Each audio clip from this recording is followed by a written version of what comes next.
قلبتها ليفربول وحي ديليس كلن او فريندلي ماتش عمل ايه ما فهمتين مهمته waxay ahayd kiyaas inuu shabaq gaaro muuqaalkan like sar channelka subscribe leh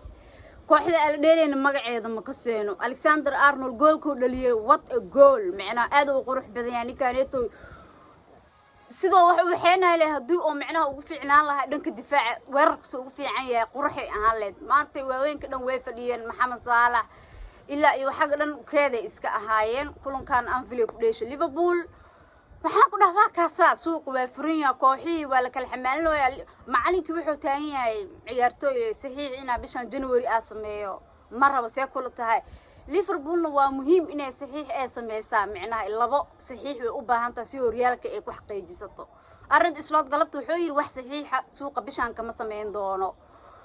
wax walba waxa iga daran da'yarka 16 jirka oo fafaanaha way magaciisa xataa si fiican u ka saayay kurta fiican goolasho uu dhaliy galabta goolal aad iyo aad u qurux badan ay ahayd waa Mbappe oo yarba waa Mahrez oo yarba waxaan ku dhahay duuku Gerlesh Mahrez urcunuga hibooyin badan oo ku aruursan 2 sano oo hadda kadib waxaan u maleynaa line up Liverpool toos inuu ugu soo mid noqon doono Premier League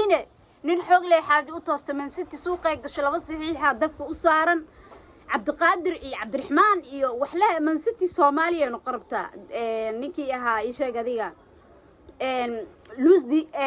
دياسك الدفاع وقولي لنا وحا وجهد اصور لها قبر صومالي وحرير لليا ماركا حالة بوباقين لاريقا ريربان ستي حالة بوباقين يا هبين دم بقربا جوا قوسا فنينا ميلا روب ميقوهي مانشستر يونايتد في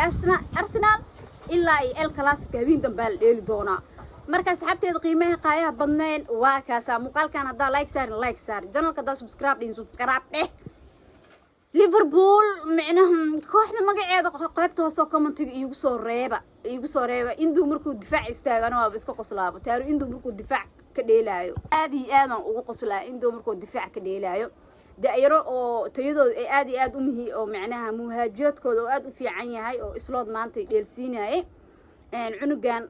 ayaan dhaxdaas soo gadanay leen amal siineenin waxaan ku dhahay Federico Chiesa gool oo dhaliyay waliba 3 gool oo u qalmay inuu dhaliyay ninka nasiibka diidan waxa jeclaan lahaa kulanka noocan Chiesa macalinka tuu soo bilaabay xitay haafka dambe second half-ka la keenay midaada kale walaalayaal Darwin Nunes ilmaha yariiska wuxuu dhalin karaa xitay goolka saddexaad cunug dhalinay asay ka soo fakato cunugana ku taabto ninkan nasiib xumo ma heeso fudeedkii ma ka badan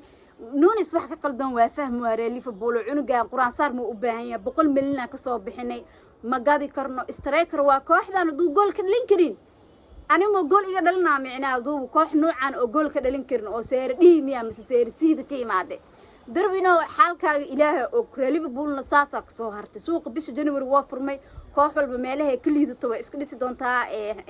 سوقا فرن هذا سوق من 6 عيوب واقشة وأكيد دونا وحي كلا صبح هذا وما سنتهين love you share like comment subscribe thank you